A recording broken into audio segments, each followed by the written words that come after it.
and I have made a deal. They've agreed to pay a lot more money toward the United States. As you know, we've got 32,000 soldiers on South Korean soil, and we've been helping them for about 82 years. They've agreed to pay a lot more, and they will agree to pay a lot more than that. And we're with them. We're with them.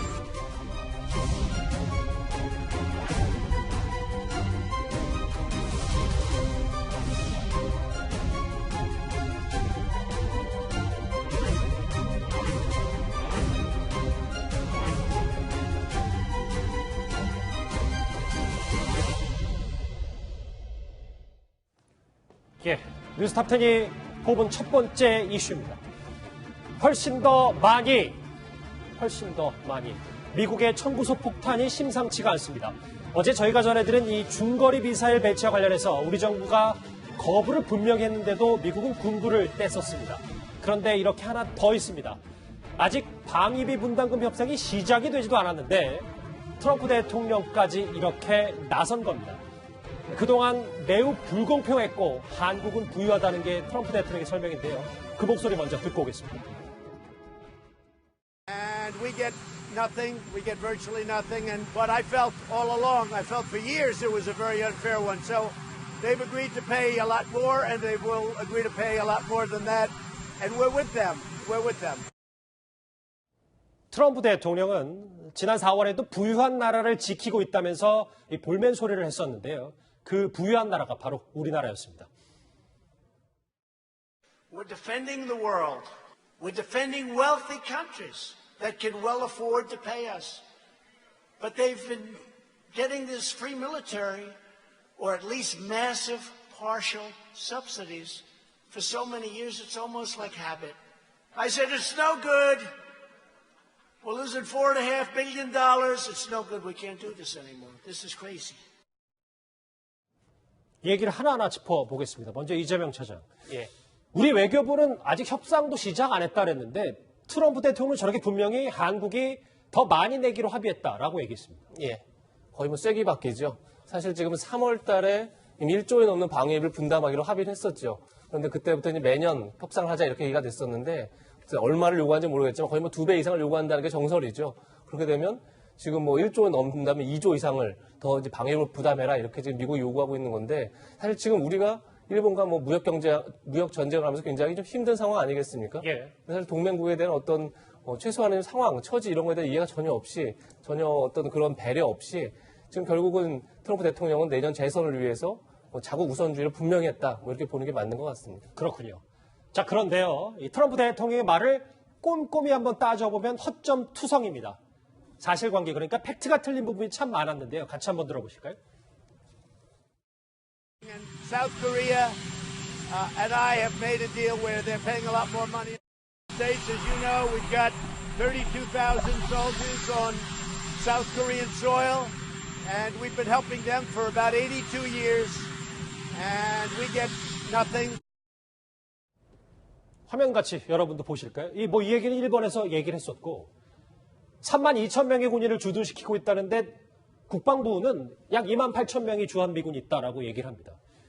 저는 이 부분이 웃겼던 게 82년 동안 그들 도왔다면 일제시대부터 도왔던 건지 저는 그분이 이해가 안 되는데 팩트 체크보다 우리가 트럼프식 협상에 좀 주목해봐야 되지 않겠습니까? 김정우 실장님. 일단 트럼프 대통령은 일단 최대치를 불러놓고 협상을 하려고 그러는데 그 수법 자체가 맨하탄에서 재개발업체로 돈을 많이 벌 때 그때 수법인 것 같습니다. 일단은 상대편한테 최고로 불러놓고 감당 못하게 불러놓고 좀 깎아주는 식으로 협상을 하려고 현재 많이 부르는 것 같습니다. 그러면 어쨌든 이렇게까지 많이 불렀다, 세게 나왔다라고 하는 건 앞으로 방위비 분담금 협상도 정말 어렵게 된 거 아니겠습니까? 정말 어려울 것 같습니다. 왜 그러냐면 아까 트럼프 대통령이 분명히 얘기했지 않습니까? 우리나라가 군대를 보내줬는데 그 군인들에 대해서 돈도 내지 않고 그냥 받았다 이렇게 얘기했지 않습니까? 현재 우리가 방위비 분담금이라는 것이 미군이 주둔하면서 발생하는 비용 중에서 우리가 한 절반쯤 내는 건데 지금 군인들 월급까지 달라는 것 같아요. 군인들을 공짜로 받았다는 거 보니까. 그다음에 미군이 쓰는 그 무기들, 첨단 무기들의 그 감가상각비를 계산한 것 같고, 그다음에 이제 전략자산들, 항공모함이 움직이든가 아니면 뭐 F-20이나 B-1, B-2가 움직이면 그 비행기가 오는 그 값도 우리 보고 내라는 것 같고. 아주 그 내라는 게 상당히 그 많습니다. 그렇게 하다 보니까 그걸 다 더하면은 한 50억 불 되는 것 같은데. 그게 뭐 6조 가까이 저번에 그렇죠. 보도로 그렇게 되면 나왔었죠. 그러면 우리가 올해 2019년도에 부담하는 게 1조 389억 원인데 그거에 한 5배 이상 되는 그런 큰 돈이 될 것으로 생각이 돼서 협상이 굉장히 힘들어지지 않겠나 생각이 됩니다. 그렇겠습니다. 이 트럼프 대통령은 지난 6월 판문점 회동 직후에 오산 기지를 찾아서 미국의 힘을 이렇게 강조했었습니다. You must be armed with overwhelming force. You have to be. And having this tremendous strength, it's much more likely that we won't have to use it. So we're doing that, and we're very proud of all of you. No one ever stands a chance against the mighty stars and stripes, and they never will. Our greatest asset, our most powerful weapon, will always be you. 트럼프 대통령의 속내를 좀 볼게요. 조수진 부장. 네. 화면을 보시면 동맹국이잖아요. 어쨌든 우리나라는. 근데 방위비 더 많이 내라라고 압박하고 있고, 근데 북한, 본인들이 예전에 적이라고 했던, 지금도 마찬가지입니다만, 이 미사일에 대해서 면죄부를 주고 있는 게 이게 지금 본인의 재선 때문이 아니냐라는 얘기들이 참 많습니다. 한마디로 말해서 트럼프 대통령의 모든 관심사는 재선에 쏠려 있습니다. 그래서 기승전 재선 이렇게 정리할 수가 있는데요. 예. 그러니까 북한을 잘 관리하고 있다. 이 점을 굉장히 내세워야만 대선 가도에 굉장히 중요하다고 생각을 하는 거죠. 그래서 이 탄도미사일 발사를 지금 여러 차례 북한이 하고 있는데요. 예. 여기에 대해서도 괜찮다. 이거는 작은 거다. 작은 미사일이다. 그러니까 미국 본토를 직접적으로 위협하는 ICBM, 대륙간 탄도미사일만 아니면 다 괜찮다. 이런 태도입니다. 그렇기 때문에 더더욱이 우리 정부가 입장 정리를 잘해야 되는 거죠. 그런데 동맹인 대한민국을 향해서는 방위비를 더 내야 된다라고 계속해서 압박을 하고 있습니다. 예. 이것 역시 대선에서의 어떤 치적으로 활용하기 위해서 대한민국만 압박을 하고 있습니다. 그렇군요. 그런데 이 시점에 미국의 신임 국방수장인 마크 에스퍼 국방부 장관이 늦은 오후에 오산 기지에 도착을 합니다. 내일 정경도 국방장관 그리고 오후에는 문재인 대통령을 예방할 것으로 보이는데요. 그런데 그가 오기 전부터 우리 국방부는 참 비상이었습니다. 같이 화면 만나보시죠.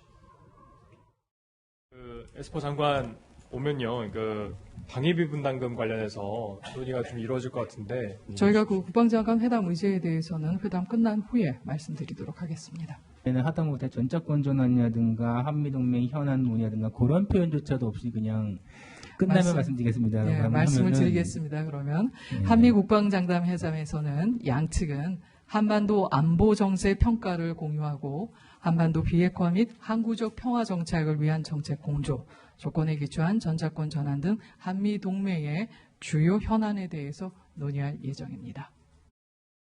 참 글쎄 겉보기에는 이렇게 우리 국방부가 믿어 보이진 않는데 속으로는 밑에서는 좀 준비가 잘 하고 있었으면 그렇게 믿고 싶습니다. 김정우 시장님. 그런데 네. 이 방위비 분담금 문제가 비단 우리의 문제는 아니라 일본도 지금 미국과 협상을 해야 되는데 미국한테도 일본한테도 미국이 엄청나게 방위비 분담금을 요구하고 있는 모양입니다. 네, 우리한테는 1년에 50억 불 정도 내라고 이제 얘기가 나오지 않습니까?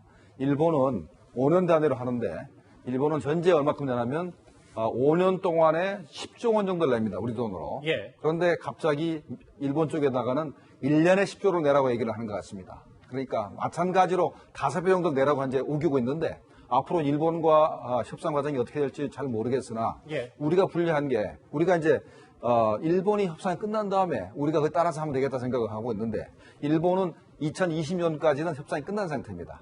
일본은 2021년도이기 때문에 협상이 미뤄져도 되지만 우리는 금년도까지밖에 안 됐기 때문에 내년도까지 협상해야 되니까. 잠시만요. 그러니까 최대 6조 3조 선에서 맞춰질 거라는 얘기도 많은데 우리가 원래 애초에는 좀 일본이 어떻게 하느냐에 따라서 우리 방위비를 좀 협상이 조절이 가능하냐라는 일각의 의견도 있었는데 일본이 2020년까지니까 우리보다 촉박하지는 않은 거예요. 그렇죠. 우리보다 1년이 더 시간이 있죠. 그러니까 우리가 더 불리합니다. 어떻게 보면은. 네. 그러면 일본 입장에서 반대로 일본 입장에서 우리 거를 보고 판단할 수도 있는 거네요. 그렇게 되겠죠. 알겠습니다. 자, 그런데 정세현 전 통일부 장관이 묘책 하나를 내놨습니다. 말도 많고 탈도 많은 한일 지소미아. 그러니까 이 군사정보 보호협정 카드를 꺼내라는 겁니다. 무슨 얘기인지 같이 들어보실까요? 자꾸 이런 식으로 하면은 지소미아를 카드로 써야죠, 우리도. 방위비 분담금 액수 그것도 낮추도록 카드로 쓰고, 왜냐면은 지금 한미 동맹 그다음에 미일 동맹이라는 것이 한일 간의 지소미아 정보 공유 협정이 그대로 유지가 돼야만 미국의 그 대중국 압박 삼각 편대가 확실하게 구축이 되는 거거든요. 좌청룡 500호로 우리가 미국이 일본과 한국을 양쪽으로 거느리고 지금 중국을 압박해 들어가는데 동북아에서 지금 인도 태평양 전략도 중요하지만 압박해 들어가는 것이 미국한테는 더 중요하죠. 훌륭한 카드가 될 수 있죠. 지소미아 카드, 지소미아 폐지 카드를 꺼내서 이 방위비 분담금을 낮춰라. 가능한 얘기입니까? 제가 볼 때는 정반대가 될 것 같습니다. 아, 그래요? 오히려 한국의 동맹으로서의 가치를 높여가지고 우리가 현재 이 북한, 중국과 대치하고 있기 때문에 우리는 방위비 분담금을 좀 깎아달라 이렇게 얘기해야 되는데 반대로 만약에 지소미아를 폐기해서 이 한미 동맹에서 벗어나고 그다음에 인도 태평양 전략에서 벗어났다 생각을 미국이 하게 된다 그러면 그럼 내가 너희들을 뭐 하나 지켜주느냐? 돈을 다 내라 이렇게 해서 오히려 불리할 수 있기 때문에 정세훈 장관 생각보다 정세 생각은 반대되는 전략이 됐기 때문에 더 오히려 손해볼 가능성이 있습니다. 선후 관계가 좀 달라졌다. 근데 그렇다고 우리가 지금 뭐 3조, 6조 줄 돈은 없는 거잖아요, 실장님.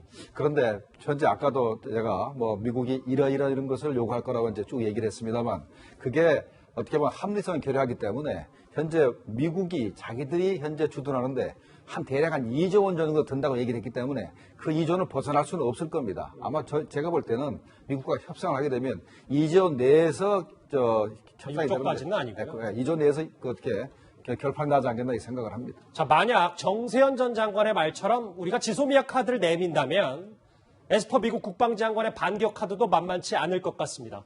이미 다른 하나의 청구서가 목전까지 왔기 때문입니다.